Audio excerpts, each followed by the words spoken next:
അസ്സലാമു അലൈക്കും വറഹ്മത്തുള്ളാഹി വബറകാതുഹു. ഈ പരിശുദ്ധമാക്കപ്പെട്ട റമളാൻ മാസത്തിൽ വളരെയധികം അത്ഭുതമായ ഒരു പ്രതിഭാസത്തിനാണ് ലോകം സാക്ഷിയാകാൻ പോകുന്നത്. ഈ വരുന്ന പരിഭാവനമായ റമളാൻ 27 അന്ന് അഥവാ ഏപ്രിൽ 8-ാം തീയതി സമ്പൂർണമായ ഒരു സൂര്യഗ്രഹണം സംഭവിക്കാൻ പോവുകയാണ്.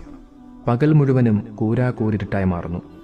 50 വർഷത്തിനിടെ ഇതാദ്യമായിട്ടാണ് ഇത്തരത്തിലുള്ള പ്രത്യേകത നിറഞ്ഞ ഒരു സമ്പൂർണ്ണ സൂര്യഗ്രഹണം സംഭവിക്കുന്നത്. 18 മാസത്തിലൊരിക്കൽ ഭൂമിയിൽ എവിടെയെങ്കിലും സൂര്യഗ്രഹണം സംഭവിക്കാറുണ്ട്. എന്നാൽ ഏപ്രിൽ 8-ാം തീയതി സംഭവിക്കുന്ന ഈ സൂര്യഗ്രഹണത്തിന് ഒരുപാട് പ്രത്യേകതകളുണ്ട് എന്നാണ് നാസ പറയുന്നത്. ഭൂമിക്കും സൂര്യനും നേർരേഖയിൽ വരുന്ന ചന്ദ്രൻ സൂര്യനെ മറയ്ക്കുന്നതോടുകൂടി പകൽ മുഴുവനും രാത്രിയാണ് എന്നുള്ള രീതിയിൽ ഇരുട്ടായി മാറുകയാണ്. വടക്കേ അമേരിക്കയിലും മധ്യ അമേരിക്കയിലുമാണ് സമ്പൂർണ്ണ സൂര്യഗ്രഹണം അനുഭവപ്പെടുന്നത് എന്നാണ് ശാസ്ത്രലോകം പറയുന്നത്. 50 വർഷത്തിനിടെ ഏറ്റവും ദൈർഘ്യമേറിയ സമ്പൂർണ്ണ സൂര്യഗ്രഹണമായിരിക്കും ഇതെന്നാണ്